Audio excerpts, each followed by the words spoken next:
Sun news நேயர்களுக்கு வணக்கம். Apollo மருத்துவமனை வழங்கும் நலம் தரும் நல் மருத்துவம் நிகழ்ச்சிக்கு உங்களை அன்போடு வரவேற்கிறோம். இன்றைய நிகழ்ச்சியில் சிறப்பு விருந்தினராக நம்மோடு இணைந்திருக்கிறார் மருத்துவர் ரெஹான் அவர்கள். வணக்கம் டாக்டர். வணக்கம். நீங்கள் ஒரு கார்டியாக் சர்ஜன்.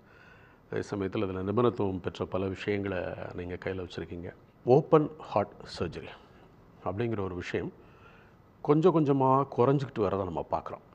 அதுக்கு பதிலாக வந்துற ஆல்டர்னேட்டிவ் மெத்தட்ஸ், அதில் பல இடங்களில் பார்த்திங்கன்னா இன்டர்வென்ஷனல் கார்டியாலஜியினுடைய வைட்டல் ரோல் ப்ளே இதெல்லாம் பார்க்கும் பொழுது இன்னும் கொஞ்சம் நாளில் இது இல்லாமலே போயிடும் அப்படின்னு அது ஒரு மகிழ்ச்சிகரமான செய்தின்னு எடுத்துக்கலாம் ஒரு பேஷண்ட்டை பொறுத்தளவு. அதே சமயத்தில் இல்லை, பழைய மெத்தடு என்னைக்கு இருந்தாலும் ஏதாவது ஒரு வகையில் தேவைப்படும்.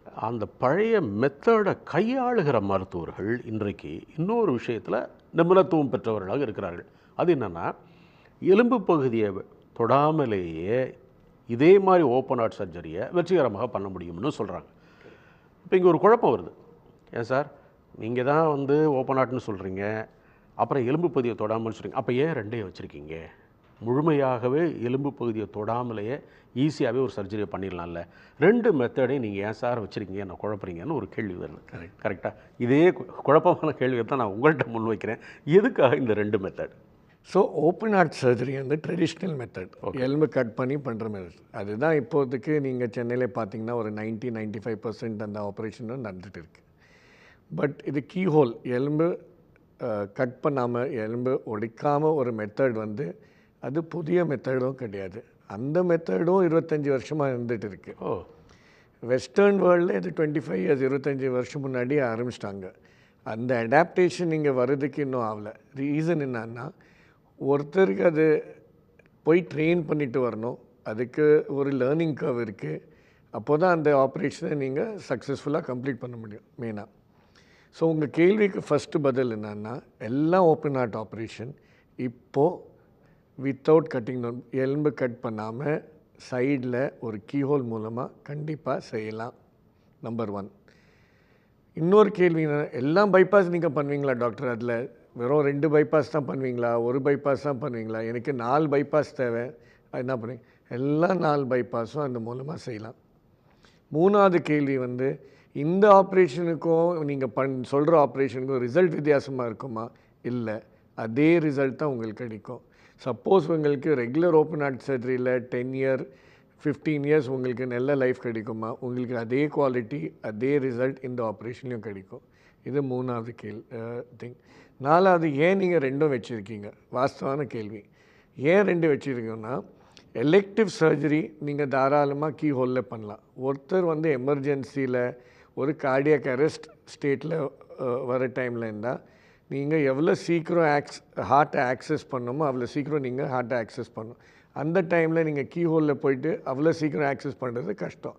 கீ ஹோல் ஏன்னா விஷன் ரெஸ்ட்ரிக்டடாக இருக்கும், நீங்கள் சைட்லேருந்து பண்ணுறீங்க.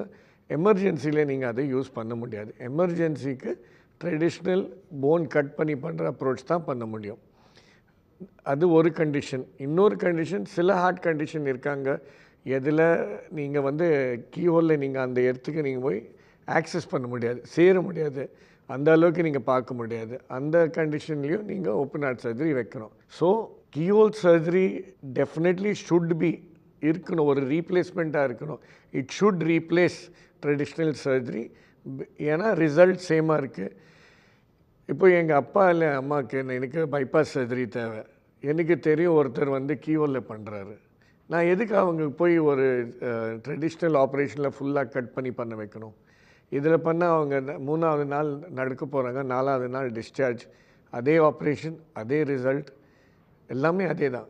ஸோ ஐ திங்க் இப்போதைக்கு நம்ம சீரியஸாக we have to look and say, are we justified, இது நம்ம பண்ணுறது கரெக்டாக, நம்ம பேஷண்ட்க்கு எது பெஸ்ட் இருக்கோ, எது லீஸ்ட் பெயின்ஃபுல்லாக ஆஃபர் பண்ணுறது தான் I think is the best solution.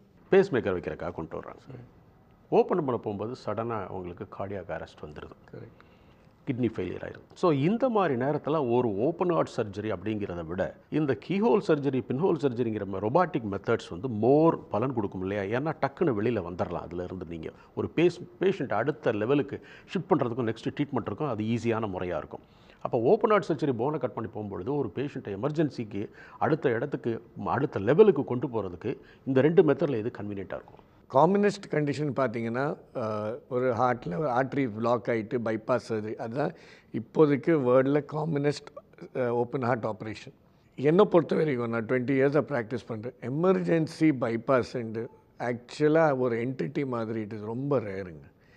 எந்த பேஷண்ட்டை வேணாலும் நீங்கள் ஸ்டெபிலைஸ் பண்ணிவிட்டு 24-48 ஹவர்ஸ் உங்கள் டைம் எடுத்துகிட்டு எல்லா ஆர்கன் ஸ்டெபிலைஸ் பண்ணிவிட்டு நீங்கள் பைபாஸ் சர்ஜரிக்கு எடுக்கலாம். ஒரு லெஸ் தென் ஒரு 0.5% கூட இருக்காது எமர்ஜென்சி பைபாஸுக்கு. ஸோ நீங்கள் இப்போ அதே ஸ்டாட்டிஸ்டிக்ஸ் எடுத்து நீங்கள் டிப்ளாய் பண்ணிங்கன்னா இப்போதைக்கு உங்களுக்கு ஆல்மோஸ்ட் 99.5% நீங்கள் ஆப்ரேஷன் பிளான் பண்ணிவிட்டு ஒரு மினிமல் ஆக்சஸ் இல்லைன்னா ரோபோட்டிக்காக கீஹோலாக நீங்கள் பிளான் பண்ணிட்டு நீங்கள் எக்ஸிக்யூட் பண்ணலாம். இதில் எஸ்பெஷலி ஹை ரிஸ்க் பேஷண்ட்டுக்கு ரொம்ப லாபம். ஏன்னா இவங்களுக்கு வந்து இதனால் வர காம்ப்ளிகேஷன் போன் ஹீலிங் இல்லை, அந்த வலினால் மூவ் பண்ணுறது இல்லை, காஃப் பண்ண முடியாது, நிறைய போன் கட் பண்ண நிறைய சாதனங்கள் இருக்குது, அதெல்லாம் வராது. It will not come in to play. இவங்களுக்கு சைட்லேருந்து பண்ணால் எந்த பெயினும் இருக்காது. 48 ஹவர்ஸில் அவங்க நல்லா வாக் பண்ணிகிட்டு இருப்பாங்க, என்ன காஃப் பண்ண சொல்லலாம் பண்ணுவாங்க. So recovery is pastor. இது ஆக்சுவலாக நீங்கள் எவல்யூஷன் பார்த்தீங்கன்னா ஆரம்பமே இந்த ஆப்ரேஷன் நம்ம வந்து டெய்லர் பண்ணதே ஹை ரிஸ்க் பேஷண்ட்ஸ்க்காக. அதுலேயே இவ்வளோ நல்ல ரிசல்ட் வந்தனால அது ஸ்லோவாக மாடரேட் ரிஸ்க் அப்புறம் லோ ரிஸ்க் பேஷண்ட்க்கு நம்ம யூஸ் பண்ண ஆரம்பித்தோம். பட் ஃபஸ்ட்டு ஸ்டார்டிங் ஸ்டேஜில் இந்த ஆப்ரேஷன் வந்து பிளான் பண்ணி டெய்லர் பண்ணதே high risk patient. ECMO support அப்படிங்கிற ஒரு விஷயத்தை பெரும்பாலும் இந்த ஓப்பன் ஹார்ட் சர்ஜரியில் நம்ம பார்க்குறோம், கேள்விப்படுறோம். அதில் 2 விஷயத்தை சொல்கிறாங்க. ஒன்று, முதல்ல நம்ம ஓப்பன் ஹார்ட் சர்ஜரிக்கு பிளான் பண்ணுறோம், உள்ளே போனதுக்கப்புறம் ஒரு கால்சியம் இல்லை கொலஸ்ட்ரால் வால் மாதிரி ஒரு படிவம் இருக்குது, அதை கரைச்சி எடுத்துகிட்டு உள்ளே போட வேண்டியிருக்குங்கிற ஒரு விஷயத்தை சொல்கிறாங்க. ஆனால் இதெல்லாம் ஓப்பன் ஹார்ட் சர்ஜரியில் தானே சாத்தியம். நீங்கள் சொல்கிற சர்ஜிக்கல் ப்ரொசீஜரில் இதுவும் சாத்தியமா? கண்டிப்பாக எல்லாமே பண்ணலாம். பேசிக் ஒரு டாக்டர் வந்து எது எல்லாம் ஓப்பன் ஹார்ட் சர்ஜரியில் பண்ண முடியுமோ அது எல்லாம் ஆஸ் இட் இஸ் 100% இந்த அப்ரோச்லேயும் பண்ணலாம். அதுதான் ஆக்சுவலாக கரெக்ட் வே. அந்த கரெக்ட் விதம் பண்ணுறதில்ல. நீங்கள் உங்கள் ஆப்ரேஷன் பிளான் சேஞ்ச் பண்ணக்கூடாது. பேஷண்ட்க்கு ஐடியல் என்ன பிளான் இருக்கோ ஃபுல்லாக பிளான் பண்ணிவிட்டு வெறும் நீங்கள் அப்ரோச் மட்டும் தான் சேஞ்ச் பண்ணுறீங்க, மற்றது எதுவுமே சேஞ்ச் பண்ணக்கூடாது. நீங்கள் சேஞ்ச் பண்ணிங்கன்னா தட் இஸ் பிகாஸ் உங்களால் அது பண்ண முடியல, அதனால் நீங்கள் சேஞ்ச் பண்ணி அது தப்பு, அது பண்ணக்கூடாது. எது நீங்கள் ரெகுலர் ட்ரெடிஷ்னல் மெத்தடில் நீங்கள் பண்ண முடியுமோ அது சேம் குவாலிட்டி சேம் ஆப்ரேஷன் நீங்கள் கீஹோலா இல்லை ரோபோட்டிக் மூலமாக பண்ணலாம். கார்டியாக் அரெஸ்ட்டு, ஹார்ட் அட்டாக்ங்கிற வார்த்தை எளிதாக பயன்படுத்துகிறாங்க. இதில் எல்லாருக்கும் ஒரு கேள்வி வருது. ஒருத்தர் இறந்து போய்ட்றாரு, அவரை ஹாஸ்பிட்டலுக்கு தூக்கிட்டு ஓடுறாங்க. ஒரு மருத்துவமனைக்கு போனோன்னா டாக்டர் சொல்கிறாங்க, இல்லைங்க அவர் இறந்து போய் ஒரு 1/2 hour ஆச்சுங்க அப்படிங்கிறாங்க. வெளியில் வர்ற அவங்க உறவினர்கிட்ட எப்படிங்க இறந்தாருன்னு கேட்டால் ஹார்ட் அட்டாக்குங்க அப்படிங்கிறாங்க. 70% பேர் 80% பேர் ஹார்ட் அட்டாக்கா? யார் சொன்னா? டாக்டர் தாங்க சொன்னார். ஸோ எந்த அடிப்படையில் ஹார்ட் அட்டாக்கிற வார்த்தை அங்கே ப்ளே ஆகுதுங்கிறது ஒரு $1 million கொஸ்டினாக இருக்குது. டாக்டர் சொன்னாரா?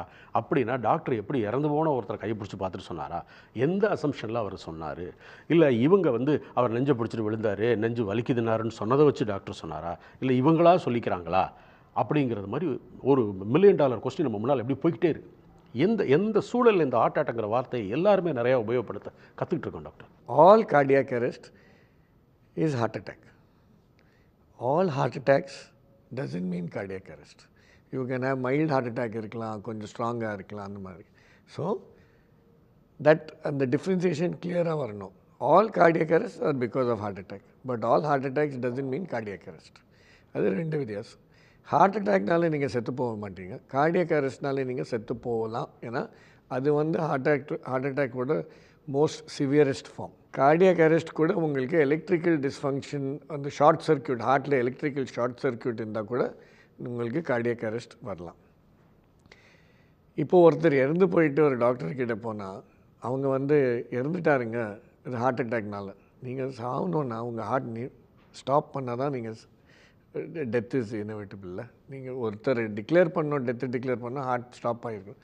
ஆனால் all deaths will be declared only when there is cardiac standstill. Heart நிப்பாட்டின அப்புறம் தான் நீங்கள் டெத் டிக்ளேர் பண்ண முடியும். ஸோ தட் இஸ் வை அந்த லேமேனில் அவங்க என்ன சொல்கிறாங்கன்னா அவர் ஹார்ட் அட்டாக்னால இறந்துட்டார். பட் இந்த லாஸ்ட் நம்ம ஒரு 1 or 2 years போஸ்ட் கோவிட்னாலேயா இல்லையான்னு எனக்கு I can't put a finger on it.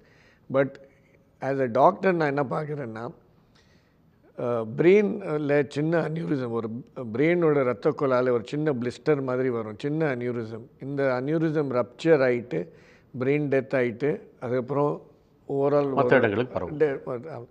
அது வந்து நீங்கள் சில சமயத்தில் பார்த்தீங்கன்னா அப்படியே கார்பன் காப்பி ஹார்ட் அட்டாக் மாதிரியே ப்ரெசென்ட் ஆகும், அப்படியே கொலாப்ஸ் ஆகுங்க. நீங்கள் இசிஜி எடுத்தால் ஒரு எலக்ட்ரிக்கல் டிஸ்டர்பன்ஸ் இருக்கும், பட் ப்ரைமரி காஸ் ஹார்ட்னால இருக்காது. ப்ரைமரி உங்களுக்கு பிரெயினில் ஒரு சின்ன ப்ளீட் ஆகிருக்கலாம். அது ஒரு ட்ரீட்டபிள் காஸ். நீங்கள் ஒரு வித்தின் 3 hours நீங்கள் அந்த பேஷண்ட்டை ஹாஸ்பிட்டல் கூப்பிட்டு போனீங்கன்னா இப்போதைக்கு இருக்கிற நியூரோ இன்டர்வென்ஷன் அவங்க அதை க்ளோஸ் பண்ணிவிட்டு அந்த பேஷண்ட் அப்படியே 100% நார்மல் ஆகிடலாம். அது வந்து நம்ம கம்ப்ளீட்டாக மிஸ் பண்ணுறோம். ஸோ அதுக்கு சிம்பிள் காரணம் வந்து பிபி தான். ஒரு ஹைப்பர் டென்ஷன் பேஷண்ட்டுக்கு அது ஆகலாம். பட் நம்ம என்ன சொல்கிறோன்னா எல்லாமே ஹார்ட் அட்டாக் சொல்கிறோம், அது தப்பு.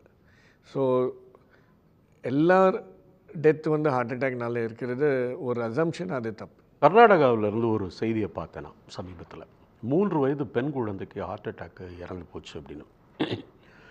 இந்த மாதிரி நடக்கிறதுக்கான சாத்தியக்கூறு இருக்கா அப்படின்னு ஒரு கேள்வி நிறைய. 3 வயது பெண் குழந்தை, அதுக்கப்படி ஹார்ட் அட்டாக். அப்போ ஹார்ட் அட்டாக் யாருக்கு வேணாலும் வருமா? யாருக்கு வேணாலும் வருங்கிறது தெரியும், ஆனால் இப்படி சின்ன குழந்தைக்கா, பிறந்த குழந்தைக்கு வருமா இனிமே அப்படின்னு ஒரு பெரிய கேள்வி வருது. ஸோ ஹார்ட் அட்டாக்கு முதல்ல வந்ததை விட அதை நம்ம பார்க்கும்பொழுது அதனுடைய வயது குறைகிறது. 80 வந்துச்சு, 90 வந்துச்சுலாம் குறைஞ்சிக்கிட்டே வருது. ஆனால் இந்த அளவுக்கு குறைஞ்சி 3 வயசு 5 வயசுலலாம் ஹார்ட் அட்டாக் வர சாத்தியக்கூறு இருக்குது. ஏன்னா அது காரணமே வேறு இல்லை. அவங்களுக்கு வந்து ஒரு அந்த ஹார்ட்டோட கொரோனரி ஆர்ட்ரிக்கில் இன்ஃப்ளமேஷன் வரலாம். அது வைரல், வெரி காமன், ஒரு வைரல் இல்னஸ்னால ஸ்டார்ட் ஆகலாம். அண்ட் இப்போது இருக்கிற வைரஸ் வந்து எல்லாமே ஒரு யூனிக் ஃபார்ம் ஆஃப் வைரஸ் வருது. பழைய காலத்தில் நீங்கள் வந்து வைரல் ஃபீவர் வந்தால் 5 நாளில் போயிடும். இப்போ வைரல் ஃபீவர் வந்தால் ஒரு 2 வாரத்துலேயும் போகிறதில்ல, எல்லா சிஸ்டமும் எஃபெக்ட் பண்ணிட்டு போகுது. ஸோ அந்த மியூட்டேஷன்னால் இப்போதைக்கு வைரல் இல்னஸ்னால கொரோனரி ஆர்ட்ரைட்டிஸ், ஆனால் inflammation of the coronary arteries வாய்ப்பு ஜாஸ்தியாக இருக்குது. அதனால் அட்டாக் கூட வரலாம். ஒரு மருத்துவர் எலும்பை கட் பண்ணி ஓப்பன் ஹார்ட் சர்ஜரிக்கு ஓப்பனாக இருக்கும்பொழுது அதற்கான தழும்பு வேறு ஒரு இடத்துல இருந்து அதை நரம்ப வைக்கிறதுன்னு சொல்லிட்டு ஒரு பெரிய அந்த இடத்துல ஒரு மார்க் உருவாயிடுது. ஆப்ஜெக்டை பொறுத்தளவில் எங்கே கை வைக்கணுமோ அதையும் தாண்டி பல நேரங்களில் வேறு இடங்களில் படுறதுக்கும் வாய்ப்பு உண்டு. Correct me if I'm wrong. So அப்போ எப்படி புரிஞ்சுக்கிறாங்கன்னா, நீங்கள் சொல்கிற இந்த சர்ஜிக்கல் ப்ரொசீஜர், ரொபாட்டிக் ப்ரொசீஜர்ஸும் எந்த ஆப்ஜெக்டில் ப்ரிசிஷனாக போகணுமோ அதில் போய் கரெக்டாக நின்றுது. அந்த இடத்துல மாத்திரம் வேலை செஞ்சுட்டு சத்தம் இல்லாமல் அதை வெளியில் எடுத்துடலாம், வாஸ்தவம், மற்ற இடம் எதுவும் படாது அப்படின்னு எடுத்துக்கிறாங்க. ஸோ இந்த மெத்தடில் பார்க்கும் பொழுது ரொபாட்டிக் சர்ஜரி அப்படிங்கிறது இன்னொரு விதத்தில் நமக்கு அட்வான்டேஜாக இருக்கா, இல்லை இது இந்த மாதிரி இல்லை ஓப்பன் ஹார்ட் சர்ஜரியில் பண்ணும் பொழுது கண்ணுக்கு தெரியாத பல விஷயங்களை கையாள முடியும்னு எடுத்துக்கலாமா? இப்போ நீங்கள் ஃபஸ்ட்டு ஸ்ப்ளிட் பண்ணி நார்மல் பைபாஸ் சர்ஜரியில் நாங்கள் வந்து ரோபாட் வெறும் இங்கே இந்த ஹார்வெஸ்ட் பண்ணுற ஆர்ட்ரி அதை எடுக்கிறோம். அது ரோபாட் மூலமாக எடுத்தால் உங்களுக்கு 16x மேக்னிஃபிகேஷனில் எடுக்கிறீங்க, ப்ரிசிஷனோடு எடுக்கிறீங்க, ஒரு ஸ்ட்ரெச்சு ஒரு வலி இல்லாமல் எடுக்க போகிறீங்க. அது ஒரு அட்வான்டேஜ். ஆக்சுவலாக ஹார்ட்டில் தைக்கிறது நம்ம கண்ணு பார்த்து தான் தைக்கிறோம். ஹார்ட்டில் தைக்கிறதுக்கு இன்னும் அந்த ரோபாட்டிக் டெக்னாலஜி அந்த அளவுக்கு அட்வான்ஸ்மெண்ட் இன்னும் வரல. மெயினாக நீங்கள் பார்த்தீங்கன்னா ஏதாவது ஒரு இது பொருளை பிடிச்சி நீங்கள் இழுத்திங்கன்னா இல்லை ஸ்ட்ரெச் பண்ணிங்கன்னா உங்களுக்கு வலி வரும். ஸோ ரோபாட்டிக்ஸ் இல்லைன்னா கீஹோலில் நீங்கள் பண்ணிங்கன்னா எந்த டிஷ்யூவை நீங்கள் ஸ்ட்ரெச் பண்ணுறதில்ல. ஸ்ட்ரெச் பண்ணாமல் இருக்கிறனால உங்களுக்கு வலி கம்மியாக இருக்கும். சின்னதாக கட் பண்ணுறீங்களா, ஸோ சின்ன ப்ளீடிங் ரொம்ப கம்மியாக இருக்கும். ஸோ ப்ளீடிங் கம்மியாக இருக்கும். ஒரு போன் கட் பண்ணல, ஒரு ஃப்ராக்சர் ஹீல் பண்ணுறதுக்கு எதுவுமே ஒரு there is no need. So அதனால் உங்களுக்கு ஒரு போன் இன்ஃபெக்ஷன் ஆகிறது, இல்லைன்னா அந்த டயபெட்டிக் பேஷண்ட்ஸில் அந்த போன் ஹீல் ஆகாது, இதெல்லாம் பிரச்சனையே கிடையாது. ஏன்னா நீங்கள் போன் கட்டவே பண்ணல. ஸோ எந்த ஃப்ராக்சர் ஹீலிங்கும் கிடையாது, ஒரு இன்ஃபெக்ஷனும் கிடையாது. இதுதான் அட்வான்டேஜ் உங்களுக்கு. தி ஆப்ரேஷன் வந்து நீங்கள் ட்ரெடிஷ்னலாக ஹார்ட்டில் எப்படி தைக்கிறோமோ அதே மாதிரி தான் இன்றைக்கும் தைக்கிறோம். அதுக்கு இன்ஸ்ட்ருமெண்டேஷன் இருக்குது, டைரக்ட் விஷனில் தான் தைச்சிட்டு வரும். That is what public need to understand. இவங்க வந்து நீங்கள் முக்கால்வாசி ஹோல்டிங், பஸ் ஷெல்டர் ஹோல்டிங் இதெல்லாம் பார்த்தீங்கன்னா robot is doing, robot is not doing. ரோபாட்டை நாங்கள் தான் கைட் பண்ணுறோம், வி ஆர் டூயிங். அந்த ரோபாட் வச்சு நாங்கள் பண்ணுறதுனால உங்கள் டிஷ்யூவை ஸ்ட்ரெச் பண்ணணும்னு அவசியம் இல்லை. அதனால் உங்களுக்கு வலி கம்மியாக இருக்கும், ப்ரிசிஷன் கொஞ்சம் பெட்டராக இருக்கும். டிரான்ஸ்பிளான்ட் பண்ணியிருக்காங்க ஒருத்தருக்கு கிட்னி அல்லது லிவர் டிரான்ஸ்பிளான்ட் பண்ணியிருக்காங்க, ஹார்ட்டில் பல்பிட்டேஷன் ப்ராப்ளம் இருக்குது, கோமாபிலிட்டிஸ் இருக்குது, இப்படி எல்லாருக்கும் ஒரு கண்டிஷன் பலவேறு மனிதர்களுக்கு வேறு மாதிரி இருக்குது.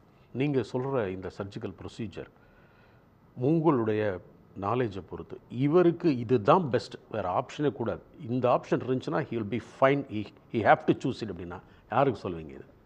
இல்லை, இது அப்சல்யூட்லி பெஸ்ட் ஃபார் திஸ். நான் முந்தானேற்று தான் ஐவ் டன் ஒரு பேஷண்ட் ரீனல் டிரான்ஸ்பிளான்ட் பண்ணியிருக்காங்க. இவருக்கு இப்போ பிளாக் வந்திருக்கு. ஏன்னா ஒரு kidney transplant patient diabetes as the primary காஸ்னால் அவங்களுக்கு ஹார்ட்லேயும் பிளாக் வரலாம், வேறு ரத்த குழாயிலையும் பிளாக் வரலாம். அவங்களுக்கு இதுதான் பெஸ்ட் ஆப்ரேஷன். ஏன்னா அவங்க தேர் இம்யூனோ காம்ப்ரமைஸ், இம்யூனிட்டி கம்மியாக இருக்குது. அவங்களுக்கு நீங்கள் எவ்வளோ சின்னதாக கட் பண்ணிவிட்டு எவ்வளோ ஈஸியாக பண்ணுறீங்களோ அதுதான் பெஸ்ட். ஏன்னா ஹீலிங் சீக்கிரம் ஆகும், சீக்கிரம் வீட்டு போவாங்க, மொபிலைசேஷன் சீக்கிரம் ஆகும், நார்மல் லைஃப்க்கு அவங்க சீக்கிரம் ரிட்டர்ன் ஆவாங்க. ஸோ ஒரு மல்டி சிஸ்டம் பேஷண்ட்டுக்கு இதுதான் ஐடியலி பெஸ்ட் சாய்ஸ் என்னை பொறுத்த வரைக்கும். இதுக்காக தான் இந்த ஆப்ரேஷனை நம்ம ஃபேஷன் பண்ணோம். அது இப்போ எல்லோரும் யூஸ் பண்ணலாம், எல்லாருக்கும் யூஸ்ஃபுல்லாக இருக்கும்.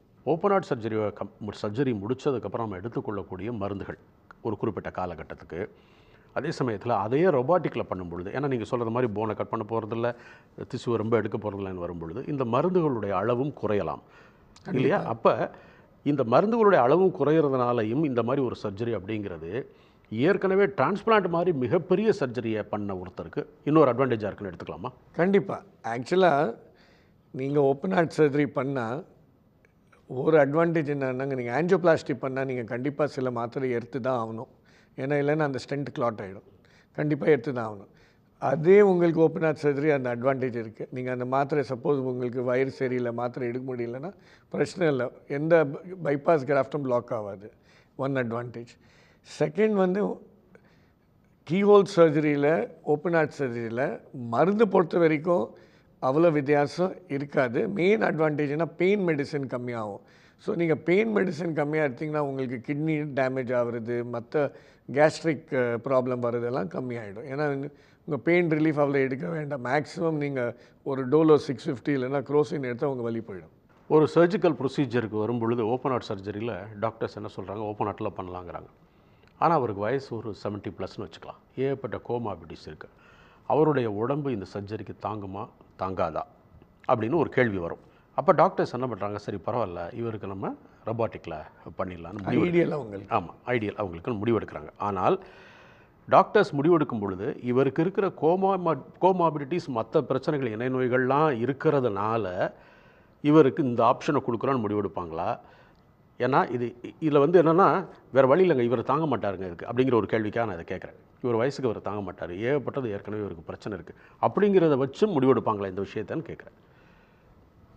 டெஃபினட்டாக அவருக்கு என்ன சேஃபஸ்ட் ஆப்ரேஷன், எதில் அவங்களுக்கு அவங்க கஷ்டம் தூரம் ஆகும், சேஃப்டியோட தூரம் ஆகும், ரிகவரி சீக்கிரம் ஆகும், அதுதான் should be the reason for judgement.